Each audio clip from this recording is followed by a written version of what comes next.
What was most valuable from him was a conversation we had one day where Lewis talked about the spiritual side of driving and what he's searching for when he's driving. And he talked about this state of peace, this kind of flow state, this kind of spiritual moment. And it was something that we had to work into the character.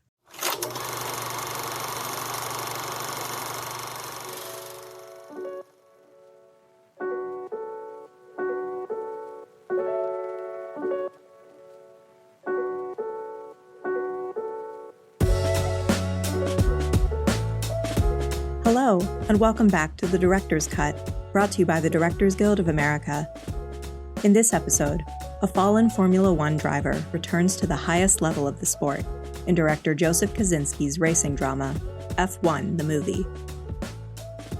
The film tells the story of Sonny Hayes, a once promising driver who was sidelined after an accident decades ago. Coaxed out of retirement to mentor the hotshot rookie prodigy of a struggling F1 team, Sonny rides his road to redemption. In addition to F1 the movie, Kosinski's other directorial credits include the feature films Spiderhead, Only the Brave, Oblivion, and Tron Legacy. He was nominated for the 2022 DGA Award for Outstanding Directorial Achievement in Theatrical Feature Film for Top Gun: Maverick. Following a screening of the film at the DGA Theater in Los Angeles, Kosinski spoke with director Dan Gilroy about filming F1 the movie. Listen on for their spoiler-filled conversation.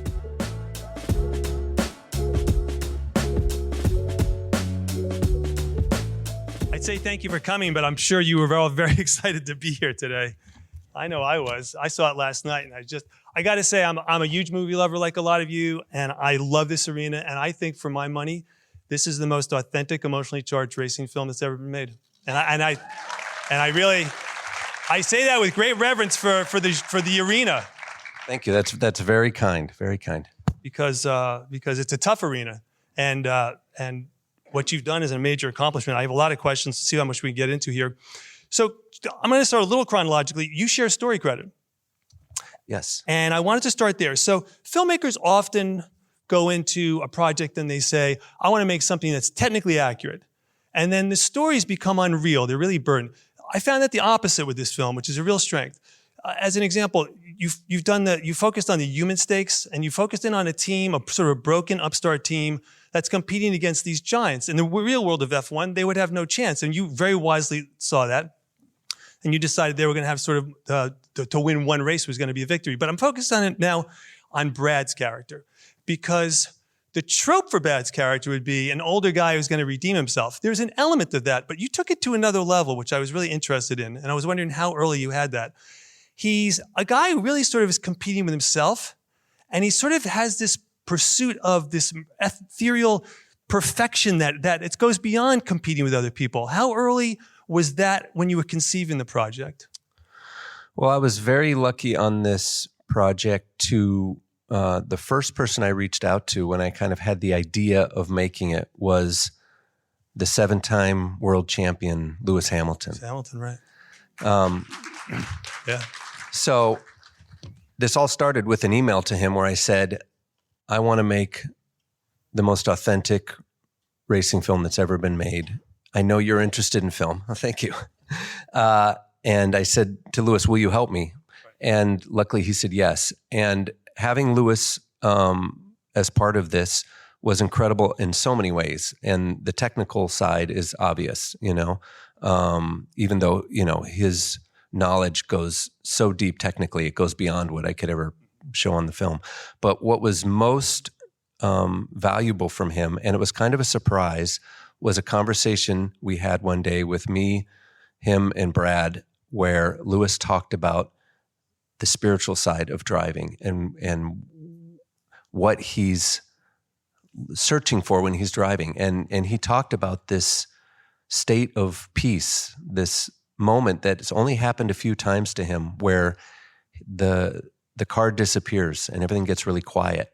And he looks up and he can notice little details. He can see faces in the crowd, and he's hitting every apex, this kind of flow state, this kind of spiritual moment. And that was a huge part of kind of unlocking what Sonny was after in terms of a, more of an internal goal, nothing related to the external stakes. But that came, it was something we were searching for. We knew we wanted to figure out why Sonny races. There's that famous speech in Le Mans where Steve McQueen talks about it in his own way.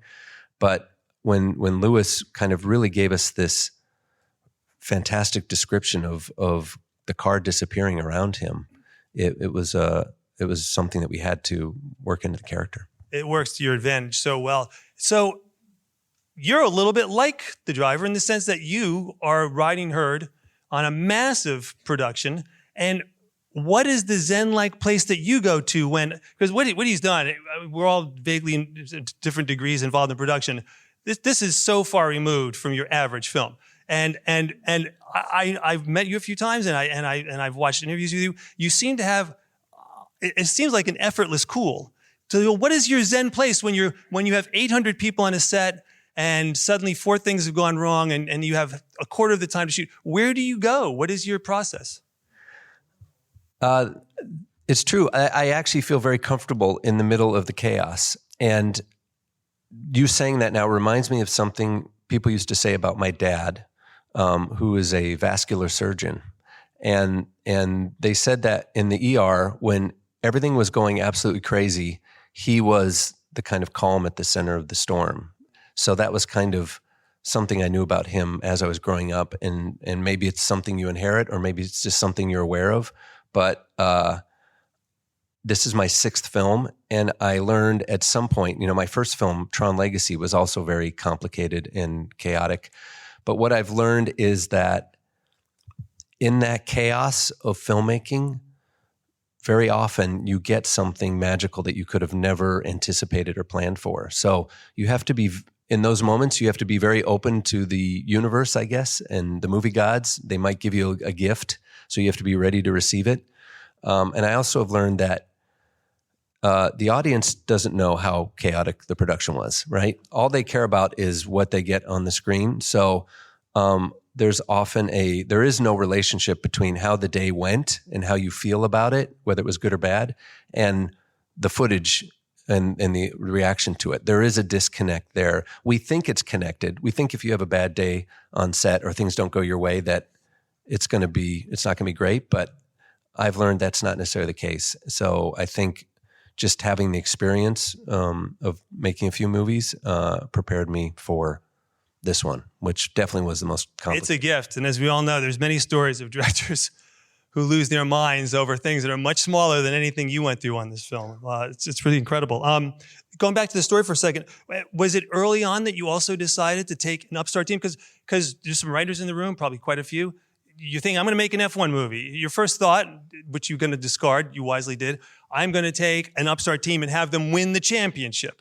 Was it the process of trying to find the reality that would not happen? Was it something you thought, that's just a trope I want to avoid? I'm going to have them, the victory will be beating a big team on one race. How did that evolve? Well, it was a couple things. One was I watched like a lot of people in America, watched the documentary series Drive to Survive during the pandemic. And the interesting thing about that series is the first season, because they were new, Ferrari and Mercedes and Red Bull did not want to participate in the show. So they were kind of forced to focus. I'm sure they wanted to focus on Lewis and Max and Charles Leclerc, but they didn't have the rights to. So they focused on the last place teams. And in doing so, I think, made a much more interesting season, because watching the team that loses every weekend, to me, was interesting. And watching this young rookie who has been working his whole life or to make it to Formula One, only to get there and be put in a slow car where he can't prove himself. That's great drama. Then I, found out, as you in the sport, your teammate is your biggest rival. Right. And that right there is a great device for conflict and drama. And then I was, knew in my head, having done Top Gun Maverick and working with the Navy, that I needed Formula One's help. I needed their participation to pull this off. And I knew that they were not going to want me to villainize any other team. That was going to be their main thing. So at that point, I was like, well, the the stakes need to be all inside this team. The villain needs to be inside. The conflict needs to be inside this team.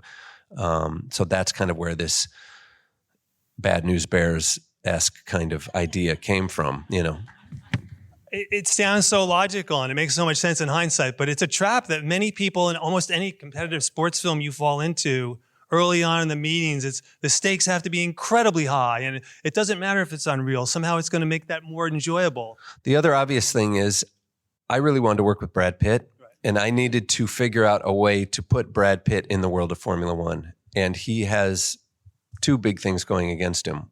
One, his age, even though he doesn't look it. He is, these guys come in. Now there's a guy this year who's I think 17 or 18, who's very talented and doing very well. And the other thing is he's American. Right. This is not an American sport. I don't think there's been an American champion since Mario Andretti in like 1977. So we are Americans. We are outsiders to this world. And Brad's age meant that he was going to be, that was going to be something against him. So again, it kind of fed into this unlikely character walking into this world. And it must have made so much sense because Javier is obviously somebody who's throwing things together quickly. So you covered that really well. So enough with the writers' questions. We are in the Directors Guild. So there's a real energy and almost a live quality to some of the scenes. And in researching sort of before this thing today, I read that because you were working at the races and you had such a limited amount of time to do these things, sometimes you were shooting whole sequences in a matter of minutes. And Javier actually said it was like doing live theater. So what was that like? And how do you block it, That was the new challenge of this movie for me. On Top Gun, I had a little bit of that where we were working on the carrier and, we'd have these few hour slots between their operations where we could shoot on the deck. But this is a whole nother level. This was, you can shoot on the starting grid before the race, but you've got 15 minutes between the national anthem and the cars starting and pulling away. And I had 3 scenes I wanted to shoot in that time. So the benefits outweighed the negatives for me. It was like, if I can do this, I'm going to be able to capture something I could never capture in any other way. And so again, it was embracing the challenge, which was, explain to all the actors. We had 15 minutes starting at the national anthem. We're going to shoot 1 take there. Then we're going to walk with you with 2 cameras, 2 steady cams, shooting a scene as you walk down the grid. Then we're going to walk into a 3rd scene where Tobias and Javier are waiting for Brad. So I had 2 cameras that were roving and 2 cameras that were waiting for them. We rehearsed with a stopwatch for about 2 weeks on the grid before. We had marked out where everyone was going to stand. We had to show it to the FIA. We had to do a full running rehearsal for them a few nights before to show them that we would not impede the actual sporting event. And it was like huddling with your team like a quarterback. I remember huddling with Javier and Brad and Tobias and like sketching out on a piece of paper where everyone was going to stand right before we did it. And I think the actors fed off that those restrictions. It's because they had never done anything like that before in a movie. And what I found is everyone, the crew and the cast, rose to the occasion. I can't think of an actor that flubbed 1 line in those high pressure situations. There's something about us as a collective where when the pressure's on, we rise to it, and we pulled it off. And I think you feel that energy on the screen, that it was done live. I think you do feel it. So there's things that can go wrong in that situation or those situations. Were there things that happened unexpected that were positives that you wound up using? Somebody stepping in, somebody saying something, or was it pretty much just... Yeah, I mean, it's great. You see people like in the background taking pictures with their phones and gasping and pointing and everything. But because they're Formula One drivers, they're kind of treated that way anyway. So again, we just kind of embraced it. I mean, the big thing that went wrong on this movie that ended up being a benefit was the actors went on strike 6 days into photography. So that was a shock.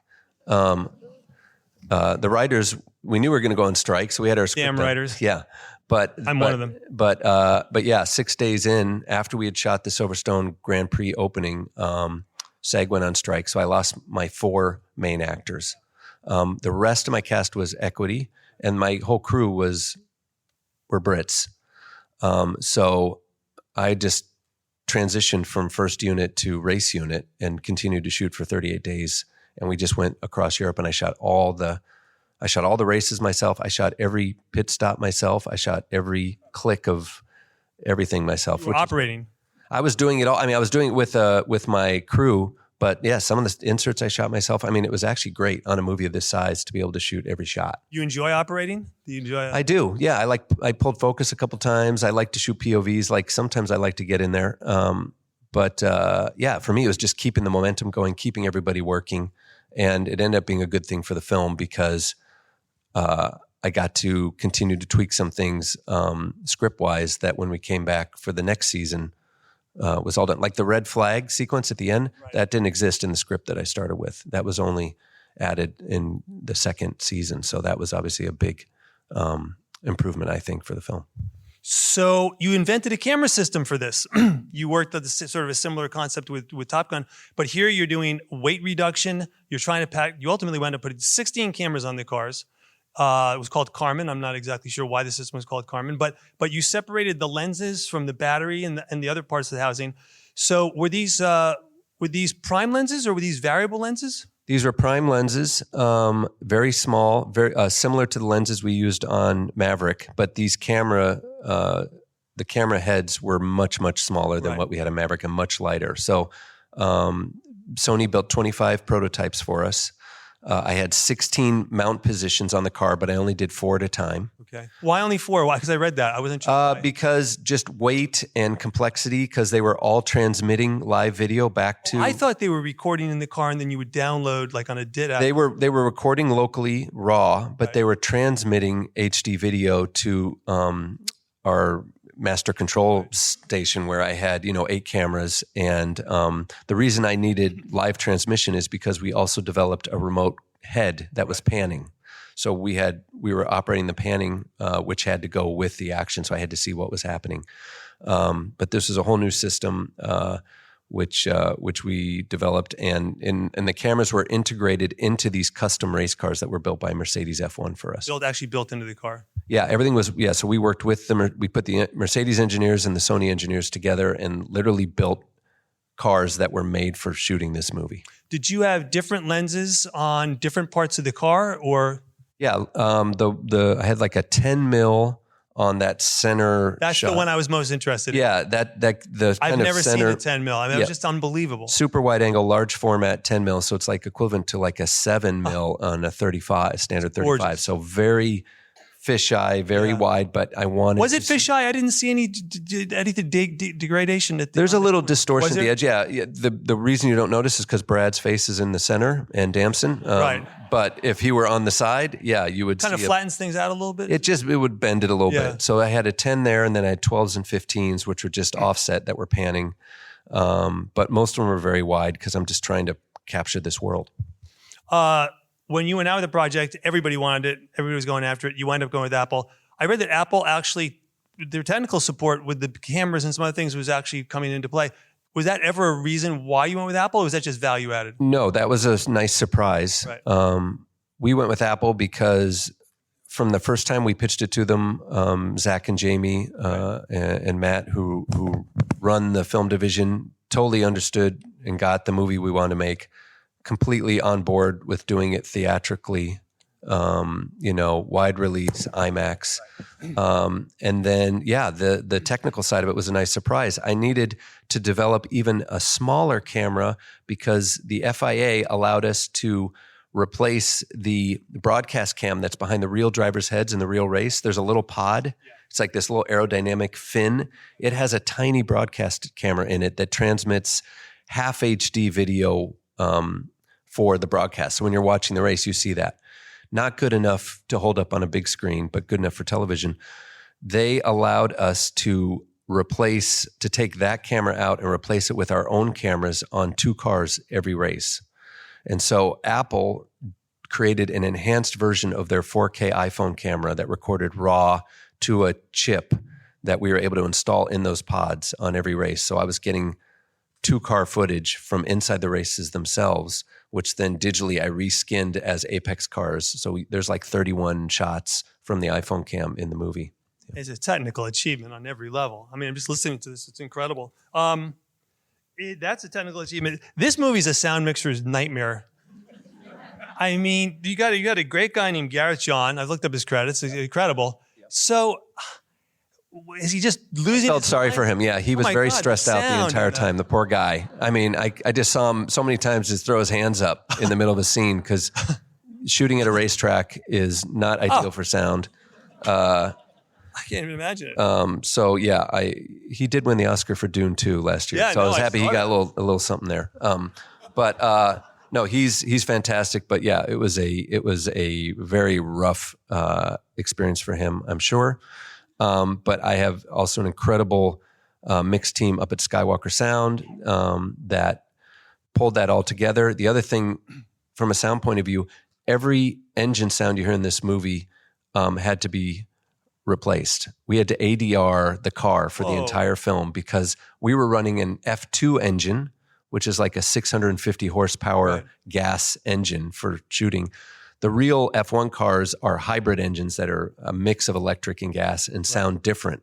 So the car had to be dubbed basically for every shot in this movie. So that was a massive, I mean, I think we did 8 weeks of mixing on this movie, which 8 weeks of mixing to pull it off. Yeah, that's unbelievable. That's amazing. And what about also the radio mics? You had interference probably from all the other stuff going on. Yeah, no, the mics had a lot of interference, but there was a quality to it, kind of like on Top Gun, where it's kind of a good distortion. So we used it whenever we could, but then it served as kind of a reference for us when we were recording dialogue later to crunch it up and make it feel like it was recorded in the car. But it's a mix of dialogue recorded on the day and then ADR, which is the beauty of making a movie with helmets. And now I've done 2. You can change things later very easily. I mean, there's so many staggering bits of data about how big this movie is. How many countries did you shoot in, roughly? Gosh, well, we shot 10 races, right? From Daytona to Abu Dhabi. Right. So 10 races. So I assume that's 10 countries, unless I doubled up a country. Yeah, I mean, for me, it was an adventure. You know, I got to travel the world, go to these real places. Every track has its own personality. Mm-hmm. So I wanted to show just how different they are. I mean, Spa and Las Vegas couldn't be more different. Las Vegas is a track that only exists for a few nights out of the year. So that was the biggest challenge for us. We got one 15-minute slot in the middle of the night to shoot that sequence with Brad on the track. He had never driven it before. He had only driven it on the simulator. We sent him out there at like midnight. It was like 42 degrees. The tires had no grip. And he's driving the fastest track on the circuit with no runoff with those walls on either side. So that was the most terrifying one to shoot. But I love that sequence in the film. It's great. When you go to these other countries, are you taking your entire crew and just using them everywhere? Are you replacing certain people? Are you augmenting in each country? We're picking up locals wherever we could, like Hungary and Italy and Abu Dhabi. We were able to use some local people to fill out our crew, which was great. And then people ask how we picked the tracks. Tax rebates, was a big part of it. But also, I don't think it limited us creatively because Silverstone, Hungary, Monza, Abu Dhabi, all spectacular tracks, but certainly helped, put more on the screen. We're going to get a little more into your background in a minute, but you're very fluent with 3D modeling. Your background and it's something that you're quite good at. Do you use that skill to generate your own storyboards? Do you use it to sort of help visualize your department heads to get them in sync with like your vision? I mean, most directors will hire somebody to do storyboards. It seems like from what I've read, you have such fluency with it that you could easily generate your own storyboards and quite a bit more if you wanted to. Do you leave that alone, or does it was a really helpful background. So I went to architecture school, and that's where I learned all about kind of 3D modeling. And what was useful was I was kind of obsessed with trying to create photorealistic imagery with that 3D software. And It was right at the time when, global illumination, which is the name of the lighting model that these programs could do that would actually simulate real physical light and allowed you to do that. But it taught me a lot about lighting and framing by working in that realm, so that when I moved into filmmaking, the concepts applied. And obviously it's really helpful in visual effects, not because I do the visual effects, but I think I have the ability to work with the visual effects supervisor and be very specific about how to tweak the shot. But I don't do 3D myself anymore. I don't do storyboards. I have an amazing storyboard artist. I had one storyboard artist on this movie. We did 3,500 storyboards.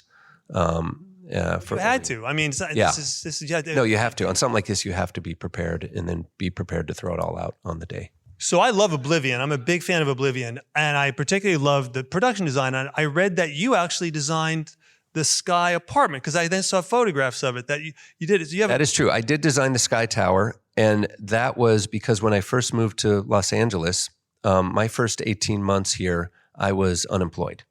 I pitched on, I think, 28 commercials and got none of them. Okay. And to keep myself from going insane, I wrote the short story for Oblivion and did all the visuals and the pitch deck myself.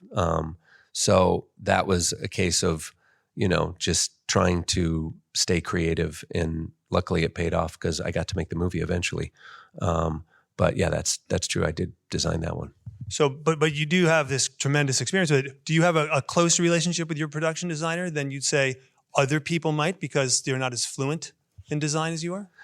Yes, I would say definitely have a point of view on what I want, but I also know that you want to hire great people and you want to give them the space to be creative. That's why you're working with them. So I try to control myself from hovering or getting too in it.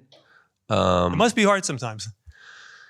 I mean, not really. Not when you hire great point people. Of view. When you hire great people, Right. I mean, obviously the selection of the person, you want to see that you guys see eye to eye. But when you hire great people, it's, they bring things that you could have never anticipated and make it better. So you just have to be open to that. Slight rapid fire here. I read that you were going to be a musician growing up, that your grandfather was a jazz musician. Your mother taught you to play piano at the age of 3. Do you still play music? I was really into jazz saxophone. I thought when I was a kid, I was either going to be a jazz saxophonist or an astronaut. Wow. That was my two paths. And, I think he's probably going to do both. I do feel like directing films like this certainly Right. is right in the middle of those two things. But yeah, I love music. Obviously, it's one of my, it's so important to filmmaking and one of my favorite parts of the process. And having a background in music is great. But yeah, I don't play anymore. I would love to pick it up again. So the same question about the production designer. Given your musicality, did you have a very close relationship with Hans as you're working with him on it, which is an incredible score? Absolutely. Yeah. I mean, it was wonderful because Hans's studio is like 2 blocks from where I was cutting in Santa Monica. And working with Hans, this is my second film with him. He also worked on Top Gun, is everything you'd hope it would be. He's a genius. He writes themes, melodies, which obviously he's one of the best in the world at it. So working with him and Steve Mazzaro, who is also co-composer. Almost partner. So. Yeah. Working with the two of them on this was fun, but it was not easy. I mean, we had to search for the sound, right. Something that could cut through the sound of these race cars. And where we ended up with Hans kind of going back to his roots a little bit with the electronic stuff, the mixture of the electronic and the orchestra, I think is something he was really excited about and turned out great. And the concept, as I read it, that you came up with, Hans, is that that's sort of bifurcated. There's the orchestral for the human, and then putting themselves in the machine then becomes more of an electronic score. So it's a constant interplay between. Yeah, when you see a Formula One car, before the driver gets in it, you've got man and machine, and as he slips into it, they kind of become this one, which is fascinating. And yeah, that was something that Hans talked about from the very beginning, trying to express both sides of it. And I think he did a wonderful job. Oh, it's such a complicated film. I have a feeling this might be close to the last question. So you just mentioned architecture, and we've been talking about design. So I don't know how many people know, but Joe attended Stanford for engineering and Columbia for architecture. These are intensive areas of study that most people would either do one or the other. And certainly 90% of the people or more would stay in that occupation given the amount of time. So here you've gone to these two things. What's the trajectory that kind of like gets you where you are right here? Because I haven't read too much about that. Yeah, like I said, playing jazz. I always had this creative side to me. Right. And so I grew up in Marshalltown, Iowa, in the Midwest, so far away from the entertainment business. The idea of doing this job never felt like something that you could actually achieve. But I always had this creative side. And when I was in architecture school, when I was working this 3D software, I found I made a short film about my senior thesis project. And that short film ended up in a little film festival in New York. And I remember going into a theater like this and watching it being projected for the first time and hearing people react to it. It was one of 15 or 20 shorts shown that night. And I was hooked from that moment. And I was very lucky in that someone from Wyden Kennedy, advertising firm, saw it and contacted me and commissioned me to do a short film for Nike. Whoa. And so they gave me $10,000 to make a short film. It took me like 6 months. And that little Nike short got me another one with them and got me another one. And then I had a reel with 3 pieces on it. And somehow my reel got in the hands of David Fincher. And I moved out to LA. So David saw it, and then you had a meeting with David? I had a meeting with David, and he signed me to Anonymous Content to do commercials. And then I spent 18 months unemployed, which is a very, common story, but great lesson in pitching and all those skills that you need as a director to sell your idea. That's such an important part of it. I learned that over those 18 months. And then David got a commercial for this game called Gears of War. Right. And Zodiac got greenlit like the next day. And he said to the agency, why don't you give Joe a shot at this? So I made this commercial for a game called Gears of War, and it had this song Mad World set against it. Yeah, sure. And I made that, and I've been busy ever since. That was kind of a famous game trailer. I remember that when it came out. Like 2006. But that was, I just needed that opportunity, like everything. You have to be ready when that door opens to push Did your you way pick through. Mad World to go on? Was that the... They had 2 songs. They had The End by The Doors and Mad World. And we went with Mad World. And that was the beginning of kind of this. Well, that actually wraps it up. I have to say it's been a pleasure and an honor. Thank you so much for coming. Appreciate it. Thanks for listening to another DGA Q&A. The Director's Cut is available wherever you listen to podcasts. And please share, subscribe, rate, and review. We'd love to hear your feedback, and you can help fellow film buffs find the show. Thanks again for listening, and we'll see you next time. This podcast is produced by the Directors Guild of America